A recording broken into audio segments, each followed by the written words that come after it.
బన్నీతో మీ movie అనగానే ఇందాక అల్లు అరవింద్ గారు చెప్పారు. సో అలాగే మేము కూడా స్టైలిష్ స్టార్ని ఇంత మాస్గా ఎలా చూపిస్తారా అనుకున్నాము.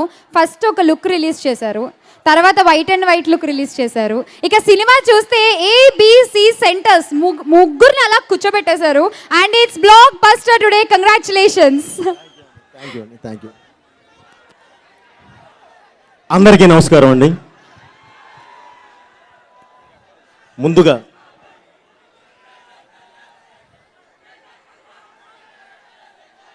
ఈ సినిమాని ఇంత పెద్ద హిట్ చేసిన చిరంజీవి అభిమానులకి, అలాగే చిరంజీవి గారి అభిమానులకి, అలాగే సినిమా అభిమానులకి, అలాగే తెలుగు ప్రేక్షకులందరికీ పేరు పేరున నేను కృతజ్ఞత తెలియజేసుకుంటున్నానండి.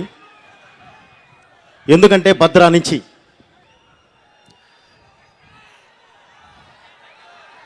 అలాగే ముందుగా ఈ విజయవాడ ప్రేక్షకులకి, తెలుగు ప్రేక్షకులకి అందరికీ ప్రత్యేకంగా నా కృతజ్ఞత తెలియజేస్తున్నానండి. ఎందుకంటే నాది పక్కన పెదకాకాని, గుంటూరు జిల్లా పెదకాకానే నాది.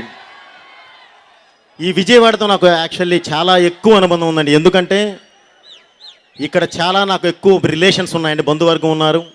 అలాగే నాకు చిరంజీవి గారి అభిమానులు, నా బెస్ట్ ఫ్రెండ్స్ ఉన్నారు. ఎప్పుడు ఇక్కడికి మామూలుగా అంటే పెదకాకా నుంచి ఇక్కడికి రావడానికి, బైక్ మీద రావడానికి మాకు 15 నుంచి 20 నిమిషాలు పట్టేది కదా. ఆ రోజుల్లో బైకులు తప్పేమి లేవు. సో వేసుకొని వచ్చి ఈ రోడ్స్ పక్కన కూర్చొని, ఈ మన 3 రోడ్లు, ఈ రోడ్స్ పక్కన కూర్చొని సరదాగా ఫ్రెండ్స్తో గడిపెళ్ళిన రోజులు ఉన్నాయండి. సో ఈరోజు విజయవాడలో దిగిన తర్వాత నిజంగా ఆ జ్ఞాపకాలు మళ్ళీ ఇదే చాలా హ్యాపీగా ఫీల్ అయ్యాను. ఎందుకంటే ఆ ఫ్రెండ్స్ అంతా చాలా ఎక్కువ మంది వచ్చున్నారు ఇక్కడికి. వాళ్ళందరినీ చూసి మాట్లాడే టైం కూడా పాపం అంటే ఇక్కడికి రావడానికి, మిమ్మల్ని కలుసుకోవడానికి వాళ్ళతో ఎక్కువ స్పెండ్ చేయలేకపోయాను. ముందుగా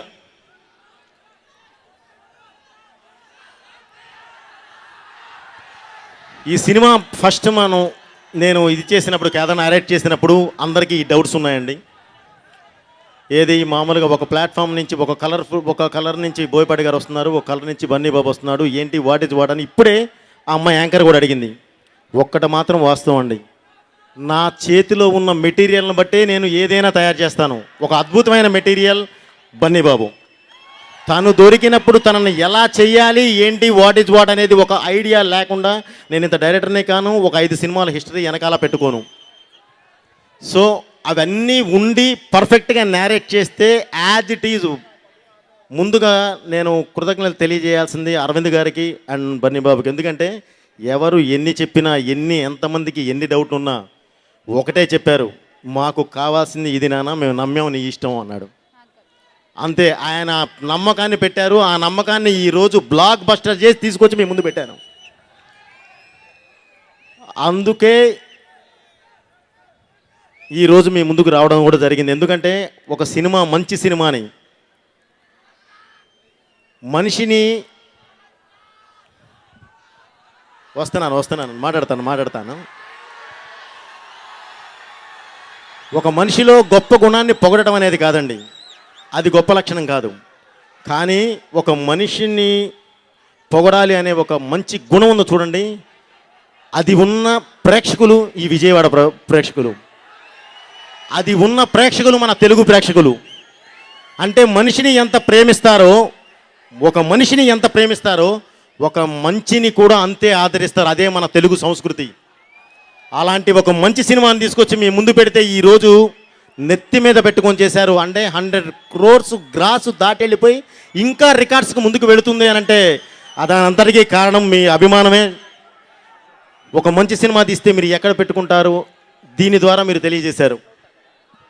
మీరు ఎంత ఇది చేసినా, మీరు ఎంత మాకు ఒక మంచి తీసుకెళ్ళి గ్రాస్ ఇచ్చారు, షేర్స్ ఇచ్చారు, లేదంటే మాకు ఇవి ఇచ్చారు, అవి ఇచ్చారని చెప్పి ఎన్ని ఉన్నా కూడా అవి పొరపాటును కూడా మేము మనసులో పెట్టుకుని పొగరుగా ఫీల్ అవ్వండి. బాధ్యతగా ఫీల్ అయ్యి నెక్స్ట్ ఒక మంచి సినిమా ఇంకోటి మీ ముందు తీసుకురావడానికే ప్రయత్నిస్తాం. తప్పకుండా ఒక మంచి సినిమా మీ ముందుకు అలా తీసుకొస్తానని చెప్పి మీకు కన్ఫామ్ నేను హామీ ఇస్తూ,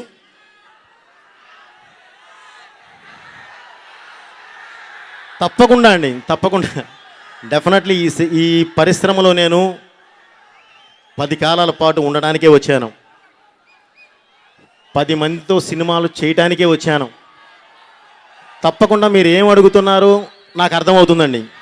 నేను గ్యారంటీ చేస్తాను. ఎప్పుడు నా దగ్గర కథ ఒక మెటీరియల్ నేను రెడీ అయిన తర్వాత నేను ఇది మీ ముందుకు వస్తున్నాను అని చెప్పానంటే మీరు గుండె మీద చేసుకోండి. అప్పటి వరకు మాత్రమే నేను చెప్పను. ఎందుకంటే అది నాలో ఉంటుందండి. ఎందుకంటే నాలో ఒక మదన ఉంటుంది. నాకు అభిమానులు చాలామంది చాలా బాగా తెలుసండి. వాళ్ళు నాతో ఎలా ఉంటారో తెలుసు. బాబాయ్ అంటే వాళ్ళు హీరోని ఎలా అనుకుంటారంటే మా వాడితో చేస్తే మాత్రం నువ్వు పగిలిపోవాలి బాబాయ్, లేదంటే మాత్రం ఊరుకోరా, అంత ఇది అనుకుంటుంటారు.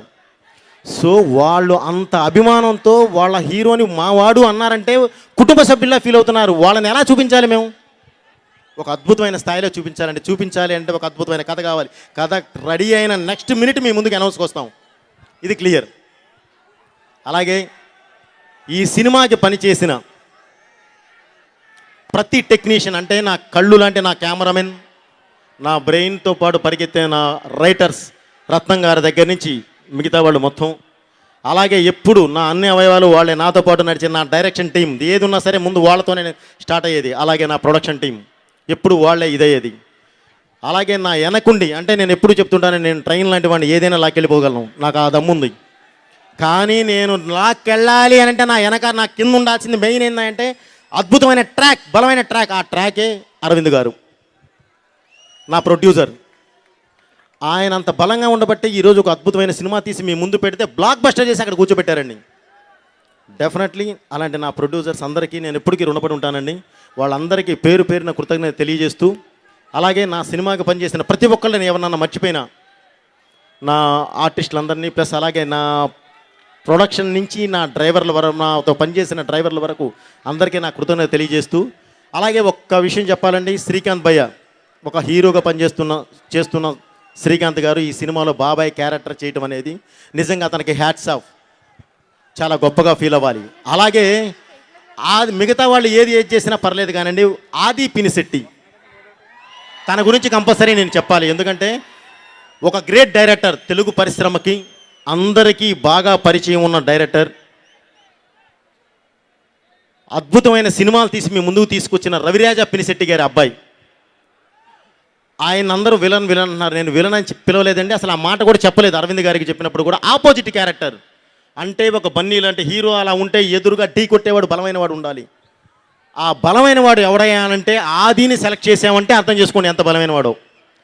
సో ఇది ఎందుకు చెప్తున్నానంటేనండి, నాకు ఫస్ట్ డే 21వ తారీఖు సినిమా చూసినప్పుడు చిరంజీవి గారు ఒక కామెంట్ ఇచ్చారు. అది నా పర్సనల్, ఎందుకంటే జీవితంలో ఎప్పుడు మర్చిపోలేను, అది నేను బయట చెప్పేది కాదు. అలాగే అరవింద్ గారు థ్యాంక్స్ చెప్పడం కోసం మండే, ఆ తర్వాత 3 రోజులు సూపర్ కలెక్షన్స్తో వెళ్ళిపోయిన తర్వాత మండే ఒక ప్రోగ్రాం పెడితే ఆ ప్రోగ్రాంలో ఆయన మాట్లాడారు. నా హీరో మాట్లాడాడు ఏంటి అనేది, డైరెక్టర్ ఏంటి అనేది. అది కూడా నేను మైండ్లోనే పెట్టుకుంటాను, నా మనసులోనే పెట్టుకుంటానండి. కానీ ఒక సౌండ్ మాత్రం మొన్న నాకు చాలా హ్యాపీ అనిపించిందండి. అదేంటి అంటే రవిరాజ పినిశెట్టి గారు ఫోన్ చేశారు. అమ్మ, నా కొడుకు అంటే బూతు కాదండి, మై సన్ నా 4 సినిమాలు తమిళ్లో చేశాడు. నాకు ఇంత అప్లాజ్ ఏ రోజు రాలేదమ్మా. ఎంత ఆనందంగా ఫీల్ అవుతున్నా అంటే, ఒక ఆపోజిట్ క్యారెక్టర్ చేస్తే తెలుగు ప్రజలు నెత్తి మీద పెట్టుకొని ఈరోజు నా కొడుకు గురించి మాట్లాడుతుంటే గర్వంగా ఫీల్ అయ్యాను అని చెప్పారు. నిజంగా నేను చాలా హ్యాపీ ఫీల్ అయ్యాను. ఎందుకంటే ఆయనలోంచి వచ్చిన సౌండ్ నన్ను చాలా హ్యాపీగా ఫీల్ చేసింది. ఎందుకంటే నేను ఒక డైరెక్టర్ని, చాలా చిన్నవాడిని, ఇప్పుడిప్పుడే వస్తున్నానండి. కానీ ఆయన అన్నీ ఎంతో చూసి హైట్స్ చూసి ఈరోజు ప్రశాంతంగా రెస్ట్ తీసుకుంటున్న వ్యక్తి. ఆయన నుంచి వచ్చిన హ్యాపీ సౌండ్ నిజంగా నేను చాలా హ్యాపీ ఫీల్ అయ్యానండి.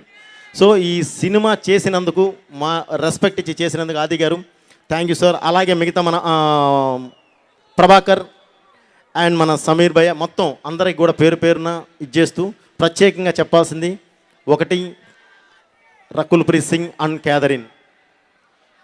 వాళ్ళు ఈ సినిమాకి ఎంత కష్టపడ్డారు అంటే, స్క్రీన్ మీద ఎంత కష్టపడ్డారు అనేది మీకు అవుట్పుట్ చూస్తే తెలుస్తుందండి. కానీ ఒక సినిమా రిలీజ్ చేసిన తరువాత ఆ సినిమాకి కావాల్సిన పబ్లిసిటీ కోసం వాళ్ళున్న షూటింగ్స్ కూడా వదులుకొని ఇప్పటి వరకు వాళ్ళు టీవీలు, రేడియోలు పబ్లిసిటీ కోసం మాతో పాటు తిరుగుతున్నారండి. సో వాళ్ళని ప్రతి ఒక్కళ్ళు అప్రిషియేట్ చేయాలి, వాళ్ళని తప్పకుండా అభినందించాలండి. ఎందుకంటే ఒక ప్రొడ్యూసర్కి, ఒక సినిమాకి హెల్ప్ అవుతూ ఉండే ఇలాంటి హీరోయిన్స్ ఇంకా ముందు కూడా అందరూ రావాలని చెప్పి కోరుకుంటున్నానండి. ఇక బన్నీ గారితో అనుబంధం నాకు ఈ రోజు కాదండి, అంటే ఇంత ఎక్కువ మాట్లాడకూడదు ఎందుకంటే 9:30 అయిపోయింది, బూతులు వస్తుంది నాకు తెలుసు. బట్ నా ఎదురుగా వాళ్ళు ఉన్నప్పుడు నా దీని కొద్దీ ఉన్న పోస్ట్ కొద్దీ కరెక్ట్గా హీరో మాట్లాడే ముందే వస్తుందండి. అప్పటికని టైం లాగేస్తారు అందరూ. మాట్లాడకపోతేనేమో నా ఆర్టిస్టులు ఎక్కడ తిట్టుకుంటారో, నా టెక్నీషియన్స్ ఎక్కడ బాధపడతారో అని చెప్పి నా టెన్షను. సో ఒక్కటే చెప్పాల్సింది ఏంటంటే, నాకు బన్నీతో ఉన్న అనుబంధం ఈ రోజుది కాదు, నేను డైరెక్టర్ కానప్పటి నుంచి ఉంది.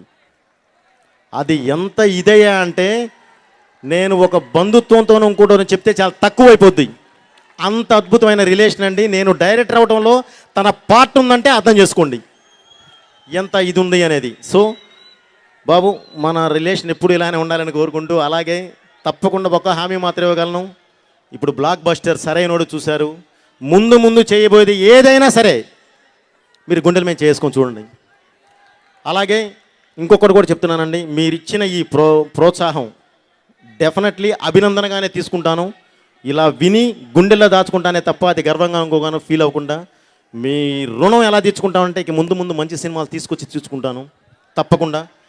ఈ పరిశ్రమలో అందరూ బాగుండాలి, అన్ని సినిమాలు బాగుండాలి. ఆ సినిమాలతో పాటు మన సినిమా బాగుండాలి, ముందుండాలని కోరుకుంటున్నాను.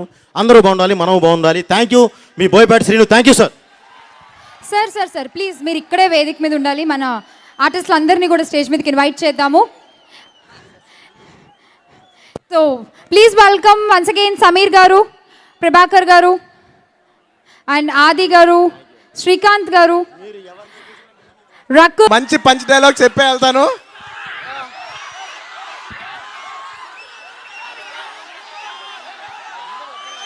చెప్పను బ్రదర్.